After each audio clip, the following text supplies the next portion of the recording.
கையெழுத்து போட்ட ஒரே காரணத்துக்காக கொஞ்சம் கூட பாவம் பார்க்காம இப்படி நம்மள மேல இருந்து தள்ளி விட்டாங்க. நம்ம பீக்கு பார்க்ல பேர்ட்ஸ் ஃபிஷஸ் எல்லாத்தையுமே பார்த்து முடிச்சுட்டு அங்க இருந்து கிளம்பலான்ற போது தான் அங்க பாத்தீங்கன்னா ஒரு கிஃப்ட் வவுச்சர் கொடுத்தாங்க. கீழே ஸ்கை பார்க்ல ஏதோ ஒரு கேம் நீங்க விளையாடிக்கலாம் அப்படின்னு சொன்னாங்க. சரி அங்க போன உடனே என்ன கேம் ஈஸியா இருக்குன்னு சொல்லி பார்த்தேன். இது பாத்தீங்கன்னா மேல இருந்து குதிச்சாவே போதும்னு சொன்னாங்க. ஸோ இந்த கேம் செலக்ட் பண்ணி அங்க போயிட்டேன். மேல போனதுக்கு அப்புறமேட்டு குதிக்கலாமா வேணாமான்னு யோசிச்சுட்டு இருந்தா டபக்குன்னு நம்மள பிடிச்சி தள்ளி விட்டாங்க. மேல இருந்து அப்படியே சொயின்னு கீழே வந்து அப்படியே ஸ்ட்ரெயிட்டா கீழே இறங்கிட்டேன். அதுக்கப்புறமேட்டு தான் இந்த கேமுக்கு கையெழுத்துலாம் வாங்கிட்டாங்க.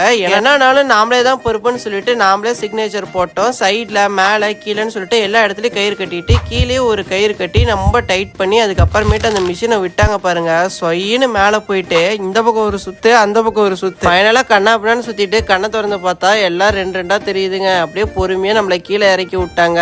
நம்மளும் பாத்தீங்கன்னா கொஞ்சம் ஸ்டெடியா தைரியமா தான் இறங்கியிருக்கோம். ஏன்னா நிறைய பேர் வேடிக்கை பார்த்துட்டு இருந்தாங்கல்ல. இனிமே இந்த கேமுக்கு வரவே மாட்டேன்னு சொல்லிட்டு அங்கிருந்து கிளம்பிட்டேன். பாய் மக்களே.